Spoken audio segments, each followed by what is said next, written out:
A história do behaviorismo começa junto com o russo Ivan Pavlov. Isso foi muito antes de o John Watson publicar um manifesto behaviorista. O Watson ele era um fisiologista russo e ele estava fazendo um estudo sobre o sistema digestivo de cães. E durante os experimentos ele percebeu que antes mesmo de o cão ter algum contato com o alimento, ele já iniciava o processo de digestão. O cão já começava a salivar antes disso. Através dessa observação, o Watson viu uma oportunidade de estudar o comportamento.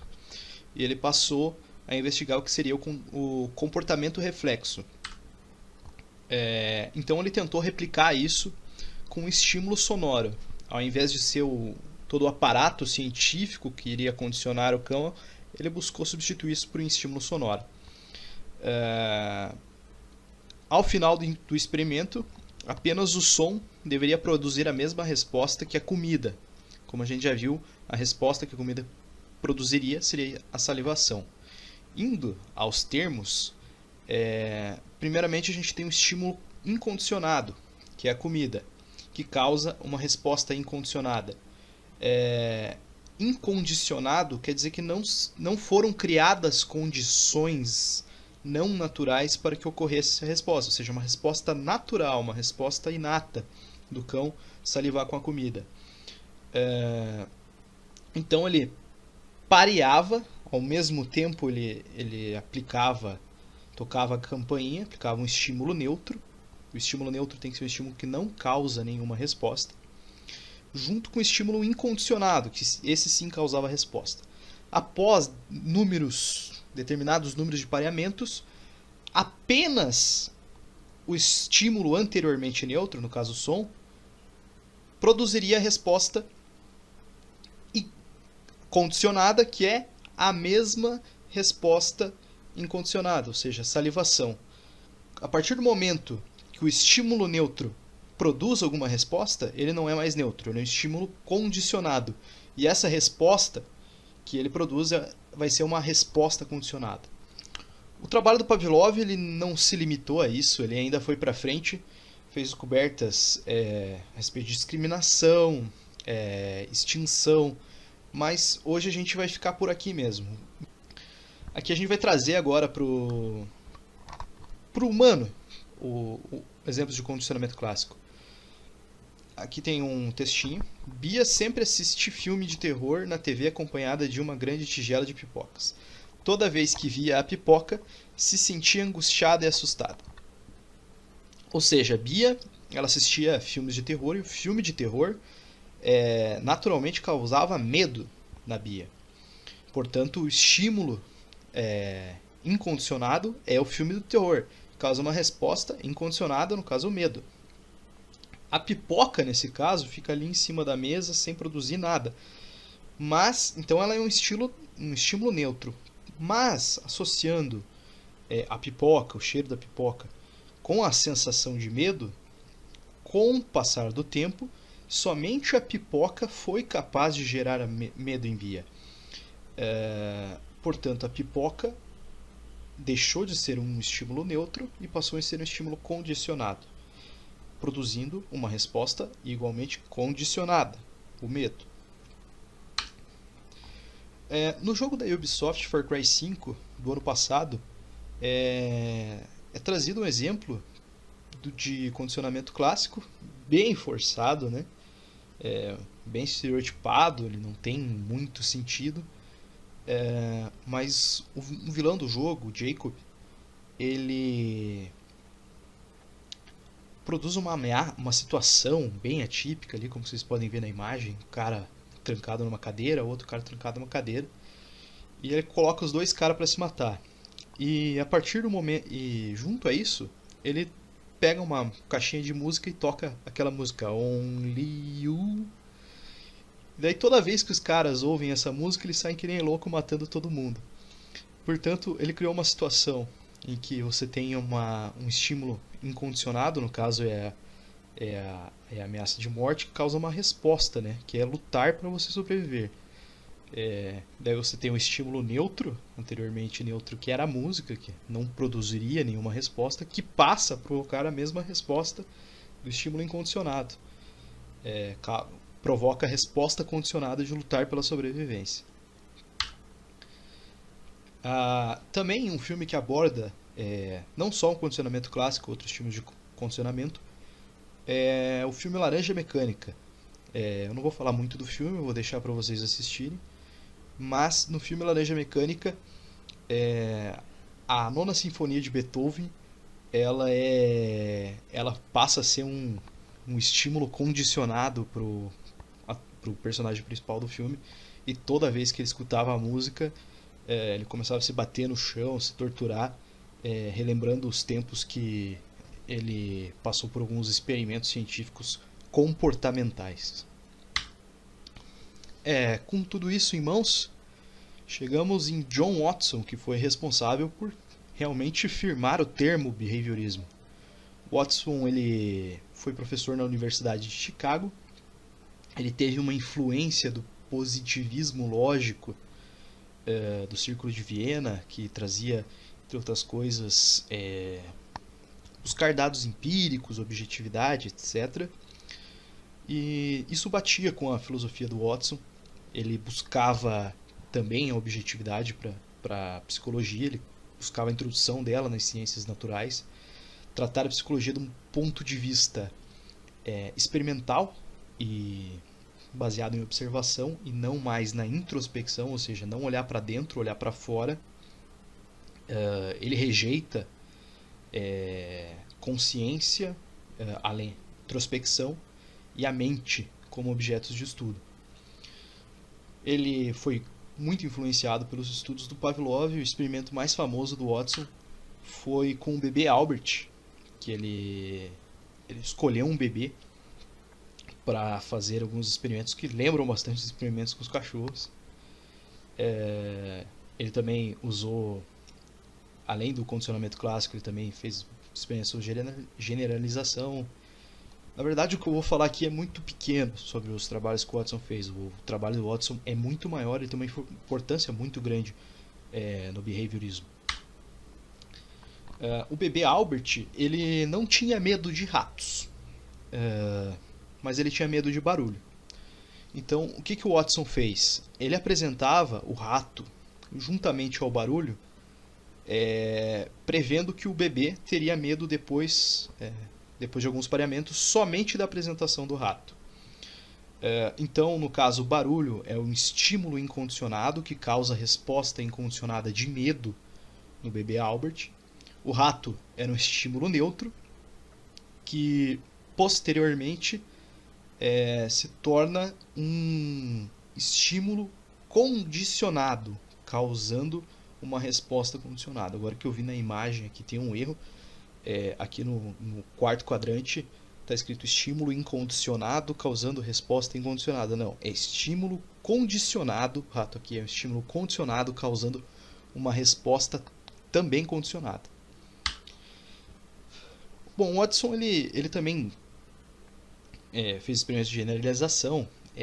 Além do rato, ele pegava outros animais peludos para ver se o Albert teria medo também. Dá para dizer que a resposta é sim, só que o Watson ele realizava novos pareamentos durante esse experimento de generalização, ou seja, ele replicava o estímulo para chegar na resposta que ele queria. Então, do ponto de vista científico, isso é meio questionável, ou totalmente questionável. Também não é possível dizer o que causava o medo em Albert. Se era o rato ou se era o próprio Watson, porque bastava a presença do Watson em ser montado o setting experimental que o bebê já entrava em pânico. E outras tentativas de replicar esse experimento falharam miseravelmente. Então ele é o único estudo de caso desse gênero com humanos. Depois das influências de Watson, algum tempo depois, veio o Burrus Skinner com a filosofia da ciência do behaviorismo, o behaviorismo radical. O Skinner ele fez pós-graduação mestrado e doutorado na Universidade de Harvard. Ele tinha uma desconfiança com teorias mentalistas, como ele considerava também as teorias freudianas.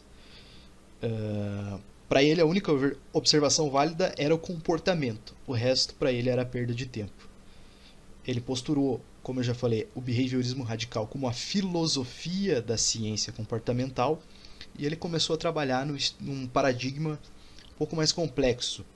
Paradigma estilo-resposta-consequência. Antigamente trabalhava-se só no estímulo-resposta. O novo paradigma do Skinner, ele traz o conceito de que ao mesmo tempo que você sofre sofre influência do ambiente, posteriormente você também influenciou o ambiente. O Skinner, ele criou essa caixa aí para realizar seus experimentos, principalmente com ratos. A caixa ali tinha um sistema que dava choque no rato, causaria uma punição. Um sistema que dispensava comida, que daria uma recompensa, ou melhor, um reforço. E ali ainda tinham luzes para experimentos com generalização, assim como um alto-falante. E a teoria do Skinner, ela vai ser baseada em reforço e punição. Para ele, o comportamento emitido de acordo com as consequências positivas ou negativas, ou seja, vai aumentar a probabilidade de um comportamento ocorrer novamente se ele for reforçado, enquanto se o comportamento for punido, a chance de ele ocorrer novamente é diminuída. Um ponto importante na teoria do Skinner é que os reforços não são universais, ou seja, o que pode ser reforço para mim pode não ser reforço para você, o que pode ser punição para mim pode ser reforço para você. No caso, dor, masoquistas gostam, o resto da população não gosta. E também quem é recompensado não é o indivíduo, e sim o comportamento emitido. No caso aqui, temos o reforço positivo e o reforço negativo, sendo que ambos aumentam a probabilidade do comportamento voltar a ocorrer. O reforço sempre vai aumentar a probabilidade de um comportamento ocorrer. É normal que a gente pense instintivamente que um reforço negativo seria a mesma coisa que punição, mas não. Na verdade, isso está relacionado à adição de um estímulo ou à remoção de um estímulo. Por exemplo, um reforço positivo, eu vou dar um exemplo aqui, uma aluna que tirou boas notas na escola e foi elogiada pelos pais, ganhou um presente dos pais, ou seja, ganhou um estímulo para que o comportamento volte a ocorrer. Enquanto um reforço negativo, pensa na aluna que tirou nota 4 ou 3,5 na prova, e em consequência disso, ou melhor, eu me precipitei aqui, vamos lá. Vamos ficar nessa aluna mesmo, nessa aluna que foi bem na prova. Ela tirou 9,5 na prova, ou ela tirou 10 na prova de sistêmica. E ela chegou em casa, os pais falaram para ela: você não precisa lavar a louça hoje. Ou seja, eles removeram um estímulo, talvez algo que fosse obrigação para ela. Ela foi recompensada em não ter que fazer aquilo, ou seja, remoção do estímulo. Isso que é o reforço negativo. É difícil, confunde, eu acabei de me confundir gravando o vídeo. No caso da punição, ela sempre vai diminuir a chance do comportamento voltar a ocorrer. Sendo que temos a punição positiva, que vai adicionar um estímulo. No caso aqui temos um choque elétrico. E temos a punição negativa, que vai remover um estímulo. No caso aqui temos uma multa de trânsito ou perder a carteira depois de cometer, dirigir embriagado. É um bom exemplo, ou seja, você está perdendo a carteira, você está perdendo dinheiro, você está tirando um estímulo. Você está tirando o direito dele de dirigir, ou seja, uma punição negativa. Enquanto a punição positiva, eu coloquei o dedo na tomada. Isso é um comportamento, coloquei o dedo na tomada. Tomei o choque, o ambiente me deu um estímulo. Ou seja, me deu uma punição por colocar o dedo na tomada. Então eu não vou colocar o dedo na tomada de novo. Agora eu vou tentar dar aquele exemplo anteriormente da aluna, uma punição positiva. Pensa que a aluna tirou 3,5 na prova de desenvolvimento e os pais dela puniram ela fazendo ela lavar a louça todos os dias da semana. Ou seja, é um estímulo lavar a louça e um estímulo não tão legal. Ou seja, uma punição positiva. Aqui tem um diagrama das relações de reforço, que é a resposta que diminui a frequência de um comportamento com a retirada de estímulo, punição negativa. A resposta que diminui a frequência de estímulo com a apresentação de um estímulo, punição positiva. As respostas que aumentam a frequência vão ser com a apresentação de estímulo, reforço positivo, e com a retirada de um estímulo, reforço negativo. Eu acho que ficou mais ou menos claro, não foi um vídeo dos mais didáticos, mas eu acho que pode ajudar vocês a entender o behaviorismo. Aqui uma frase de Albert Einstein para vocês. Acabou.